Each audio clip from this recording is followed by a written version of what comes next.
BCB কর্তার অদ্ভুত মন্তব্যে সমালোচনা নিয়েছে পিছু আইপিএল নাকি মুস্তাফিজের শেখার নাই কিছু। দেশব্যাপী লেগ স্পিনার হাত করার ছক আনছে বিসিবি কর্তারা, নয়া কোচ মুস্তাক আহমেদকে কাজে লাগানোর পরিকল্পনা। এশিয়া কাপের আয়োজক দৌড় থেকে ছিটকে যাচ্ছে ভারত পাকিস্তান, সম্ভাব্য ভেন্যুর তালিকায় বাংলাদেশের নাম। চ্যাম্পিয়ন্স লিগের রাইভালরি ম্যাচে রিয়াল মাদ্রিদের প্রতিপক্ষ ম্যান সিটি বার্সেলোনার বিদায় ঘন্টা বাজিয়েছে পিএসজি। স্বাগত একাত্তরের খেলা যোগে আপনাদের সাথে আছি আমি ফাইম রহমান। আইপিএলে মুস্তাফিজের আর শেখার কিছু নাই, বরং ওখানকার ক্রিকেটারদেরই নাকি নেওয়া উচিত ফিজের দীক্ষা। তাই জিম্বাবুয়ের বিপক্ষে সিরিজ খেলতে কাটার মাস্টারকে আইপিএলের মাঝপথে ফিরিয়ে আনা জানিয়েছেন বিসিবির cricket operations committee chairman Jalal Yunus. বিশ্বকাপে ফ্রেশ মুস্তাফিজকে পেতেই বিসিবির এই সিদ্ধান্ত। তবে এই বাহাতি পেসার নিজেই নাকি পুরো আইপিএল খেলার আবেদন করেনি। নাইয়ান জোসেফের রিপোর্ট।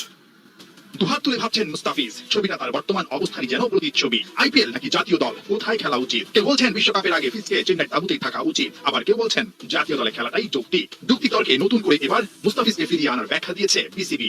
মুস্তাফিজের লার্নিং প্রসেস ওভার, ওখানে মুস্তাফিজকে শেখানো হয় না, কোনো দরকার নেই। সে 7-8 বছর ধরে এখানে ক্রিকেট খেলে ওই আইপিএল টুর্নামেন্ট থেকে। সো বেনিফিটের খেলা হবে, আমরা ওভার।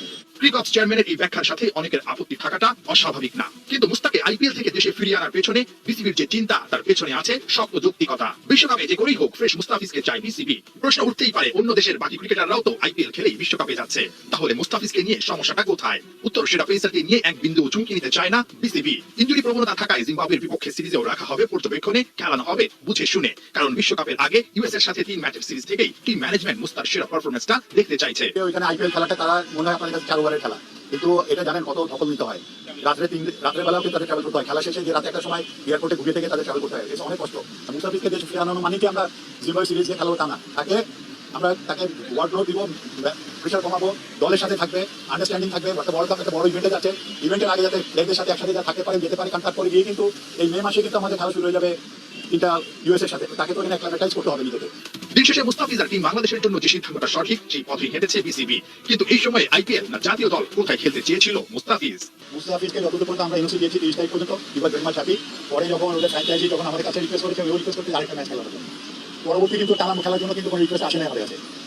একটা খেলা আমরা ঠিক আছে, একটা খেলা খেলতে আসুক, 3 তারিখ থেকে খেলা আমাদের কোনো অসুবিধা নেই। তো আমরা একটা পর্যন্ত টি-20 বিশ্বকাপের প্রস্তুতির মাঝেই টেস্ট নিয়ে সিরিয়াসনেস চোখে পড়ছে। দুদিন আগেই ক্যাপ্টেনের সাথে রুদ্ধতার বৈঠকে বসেছিলেন ক্রিকেট চেয়ারম্যান। বিশ্বকাপের পরে এবছরই 10টা টেস্ট ম্যাচ। লঙ্কানদের বিপক্ষে ভরাডুবির পর কি পরিকল্পনায় আগাচ্ছে বিসিবি? আমাদের পাকিস্তানের সাথে এই টিম আছে, ওমেন নামে 2টা আছে। New Zealand is coming in late সেপ্টেম্বরের পরে, New Zealand also they are coming, তাদের রেডি। তো আমরা অলরেডি প্ল্যান করছি। আমরা আজকে বসেছিলাম, কালকে আমরা সিনিয়র ক্রিকেটারদের সাথে বসেছি, ক্যাপ্টেনের সাথে বসেছিলাম। মে মাসের পরে থেকে 3rd উইক অফ মে থেকে নিয়ে জুলাই পর্যন্ত কিন্তু ভালো একটা সময় আছে, যেখানে আমাদের সামনে কতগুলো টেস্ট ম্যাচ আছে, ইন্ডিয়ার সাথে খেলা আছে, সাউথ আফ্রিকার সাথে খেলা আছে। তো এই জন্য আমরা একটা প্রোগ্রাম টপ আপ করছি, যাতে আমাদের রেড বলের প্লেয়ার যারা থাকবে এখানে, তাদের নিয়ে যাতে কাজ করা যায়, সেরকম চিন্তা ভাবনা আমরা করছি। একটা প্ল্যান। নাহিয়ান বিন জসিম, 71। আপাতত টি20 বিশ্বকাপ পর্যন্ত চুক্তি করলেও নয় স্পিন কোচ মুস্তাক আহমেদকে নিয়ে লম্বা পরিকল্পনা করছে বাংলাদেশ ক্রিকেট বোর্ড। চুক্তি বাড়িয়ে দেশব্যাপী লেগ স্পিনার হান্ট করা ছক নাড়ছে বিসিবি। অপারেশনস বিভাগের প্রধান জালাল ইউনুস বলছেন, মুস্তাকের তালিম পেলে বোলিং এ অনেক ধার বাড়বে বাংলাদেশ স্পিনারদের। সাইফুল হকের রিপোর্ট। 6 ফুট উচ্চতা, বলে টানও কম নয়, অসাধারণ গুগলি, যে কোনো ব্যাটারকে ধরিয়ে দেবে ভয়। অচেনা এই লেগ স্পিনারের ভ্যারিয়েশন তাকে চেনাতে আপনাকে বাধ্য করবে। বিপিএল এর দল শেখ জামালের সোহাগ, ভালো মতো খুঁজলে আর যত্ন নিলে নিশ্চিত করেই দেশের নানা জায়গা থেকে মিলবে এমন প্রতিভাবান লেগি। হেড কোচ চান্ডিকা হাতুরু সিং এর লেগ স্পিনার প্রীতি নতুন নয়। লঙ্কান মাস্টারম্যান জানেন কবজির মোচড়ে বল ছাড়া বোলাররা কতটা পার্থক্য করে দিতে পারেন। তাই তো রিশাদকে সাহস দিয়ে টানা ম্যাচ খেলিয়ে সেরাটা বের করে আনছেন। সুনীল যোশী, ড্যানিয়েল ভেটরি, রঙ্গনা হেরাত একসময় মাঠ কাঁপানো বাহাতি স্পিনারে গেল বছরে টাইগারদের স্পিন কোচের দায়িত্ব সামলেছেন। এবার ভিন্ন পথে বিসিবি। নয়া স্পিন গুরু মুস্তাক আহমেদ, পাকিস্তানের সাবেক বিখ্যাত লেগ স্পিনার। প্রশ্ন হলো, মাস 2 জন্য নিয়োগ পাওয়া মুস্তাকের কাছ থেকে কতটুকু সার্ভিস দিতে পারবে বাংলাদেশের ক্রিকেট? মোটামুটি এখন আমরা তাকে নিয়ে এসেছি জিম্বাবুয়ে এবং ওয়ার্ল্ড কাপকে মাথায় রেখে, কিন্তু আলাপ আলোচনা হয়েছে লং টার্মের জন্য, যাতে আমরা লং টার্মের জন্য বেনিফিট পেতে পারি, সেই ধরনের আলাপ আলোচনা হয়েছে, বাট এখনো ফাইনাল করিনি আমরা। আর মুস্তাক আহমেদের লেভেলের একজন স্পিনার যদি বাংলাদেশে আমাদের আসে, এবং আমরা জানেন যে আমাদের এখানে একজন ডানহাতি লেগ স্পিনারের ঘাটতি দেখছি, তো সে যদি আমাদের আরো other than Rishad already is international side, এবং 2-1 যারা আছে প্রমিসিং যারা লেগ স্পিনার আছে, তাদের জন্য একটা বড় একটা সাপোর্ট। এবং তাদের থেকে মুস্তাক আহমেদের কাছ থেকে যে নলেজ, তার এই ভাস্ট নলেজ, এই নলেজটা তাদের সাথে শেয়ার করাটা একটা বিরাট ব্যাপার। পাকিস্তানের বিশ্বকাপ জয়ী ক্রিকেটার মুস্তাকের কোচিং ক্যারিয়ারও বেশ উজ্জ্বল। ইংল্যান্ড ও ওয়েস্ট ইন্ডিজ দলের সঙ্গে বাংলাদেশ সফরও করে গেছেন বেশ কবার। বিশ্বমানের এমন উস্তাদকে কাজে লাগিয়ে বাংলাদেশে লেগ স্পিনারদের পাইপলাইন লম্বা আর মজবুত করতে মুখিয়ে বিসিবি। আমরা চাইবো যে মুস্তাক আহমেদ আমাদের থাকা অবস্থাতে যাতে আমরা আরো আমাদের দেশে যদি আনাচে কানাচে কোনো যদি লেগ স্পিনার ভালো থাকে, এবং যারা এক্সপোজারটা পাইনি, তাকে যদি আমরা এই ট্যালেন্ট আমার স্পিনার হান্টার যদি করতে পারি, আমাদের জন্য খুবই ভালো হবে। ক্রিকেটের আমাদের লেগ স্পিনার ভবিষ্যতের জন্য ভালো। লেগ স্পিনার পাওয়াটা ডিফিকাল্ট হয়ে যায়, রাইট? তারপরেও যদি কেউ আরো আসার পরে ইন্সপায়ার হয়ে উঠতে পারে, কারণ মোস্তাক আমাদের কাছে থাকলে দেখুন অনেক কিছু টিপস পাওয়া যাবে। তার এত অভিজ্ঞতা, এত ওয়ার্ল্ড কাপের অভিজ্ঞতা, নিজের অভিজ্ঞতা, কোচিং অ্যান্ড প্লেইং ক্যারিয়ারের অভিজ্ঞতা মিলে এটা তো একটা ডিফারেন্ট একটা এনভায়রনমেন্ট ক্রিয়েট করতে পারবে সে। সুতরাং it will big help. Mushtaq Ahmed নিশ্চয়ই উঠতি লেগেদের বলে ভ্যারিয়েশনগুলো কি প্রয়োগ করার মঞ্চ পাবেন বাংলাদেশ স্পিনাররা। ঘরোয়া ক্রিকেটে লেগ স্পিনারদের স্কোয়াডে রাখতে কিংবা ম্যাচ খেলাতে কোথায় যেন বড্ড সমস্যা ক্লাব কিংবা ফ্র্যাঞ্চাইজি কর্তাদের। এই ইস্যুতে বিসিবি কি আরো শক্ত হতে পারবে? সাইফুল রূপক, ৭১। ৮ বছরের জন্য এশিয়া কাপের আয়োজক হওয়ার দৌড় থেকে ছিটকে যাচ্ছে ভারত পাকিস্তান। দুই দেশের বৈরিতায় এমন সিদ্ধান্ত নিতে চলেছে এশিয়ান ক্রিকেট কাউন্সিল। সেক্ষেত্রে বাংলাদেশ আছে সম্ভাব্য ভেন্যুর তালিকায়। পাশাপাশি চ্যাম্পিয়ন্স ট্রফিতে পাকিস্তান সফরে ভারত না গেলেও হস্তক্ষেপ করবে না বলে জানিয়েছে আইসিসি। আর তেমনটা হলে হাইব্রিড মডেল হবে 2025 চ্যাম্পিয়ন্স ট্রফি। বিস্তারিত প্রাথমিক রিপোর্ট।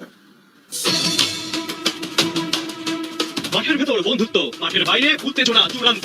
নাম যখন ভারত পাকিস্তান, তখন ক্রিকেটের বাইরে দেশ, রাজনীতি, কর্ম অনেক কিছুই হয়ে ওঠে দৃশ্যমান। আর সেই দৃশ্যে আগে থেকে চ্যাম্পিয়ন্স ট্রফি থাকলেও নতুন করে আলোচনায় এশিয়া কাপ, যেখানে আকস্মিকভাবে জড়িয়ে গেছে বাংলাদেশও। শান্ত পরিবেশে ভয়ের পূর্বাভাসটাও দিয়েছে খোদ এসিসি। দুই চিরপ্রতিদ্বন্দ্বীর রেষারেষিতে 8 বছরের জন্য এই দুই দেশের বাইরে টুর্নামেন্ট আয়োজন করতে চায় এশিয়ান ক্রিকেট কাউন্সিল। বিকল্প ভেন্যু হিসেবে ভাবা হচ্ছে বাংলাদেশ, সংযুক্ত আরব আমিরাত, এমনকি ওমানের নাম। মূল ধারণা 2023 এশিয়া কাপে আয়োজক পাকিস্তান হলেও ভারতের হাতে হাইব্রিড মডেলে টুর্নামেন্ট আয়োজন করতে হয় এসিসি কে। বাড়ে খরচ, বাড়ে ব্রডকাস্ট বিড়ম্বনা। ভবিষ্যতে এমন পরিস্থিতিতে আয়োজক করতে চায় না সংস্থাটি।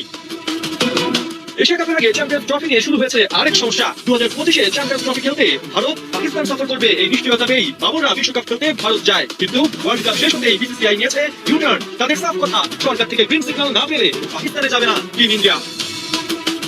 অবশ্য আইসিসিও এই বিষয়ে মুখে কুলু ফেলেছে। বোর্ডের প্রভাবশালী এক সদস্য জানিয়েছেন, কোন দেশের সরকারি সিদ্ধান্তের বিরোধিতা করবে না আইসিসি। সেক্ষেত্রে 2025-এর ফেব্রুয়ারি মার্চে চ্যাম্পিয়ন্স ট্রফি হতে পারে হাইব্রিড মডেলে, যেখানে ভারতের গ্রুপ পর্বের ম্যাচগুলো হবে সংযুক্ত আরব আমিরাতের 3 ভেন্যু দুবাই, আবুধাবি আর শারজায়।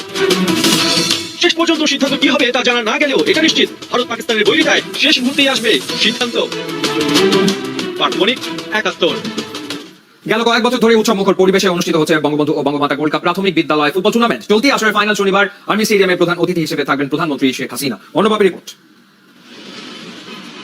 প্রাথমিক ও গণশিক্ষা প্রতিমন্ত্রীর নতুন দায়িত্বে পার হয়েছে 1 দিন। রুমানা আলীর বেড়েছে ব্যস্ততা। সফলভাবে শেষ করতে হবে বঙ্গবন্ধু ও বঙ্গমাতা গোল্ড কাপ প্রাথমিক বিদ্যালয় ফুটবল টুর্নামেন্টের ফাইনালটা। প্রধান অতিথি হিসেবে উপস্থিত থাকবেন প্রধানমন্ত্রী শেখ হাসিনা। লেখাপড়ার পাশাপাশি খেলাধুলা ও সাংস্কৃতিক চর্চার মাধ্যমে গড়ে উঠবে দেশের আগামী নেতৃত্ব। আজকের শিক্ষার্থীরাই আগামী দিনে বিশ্ব অঙ্গনে নেতৃত্ব দেবে বাংলাদেশকে।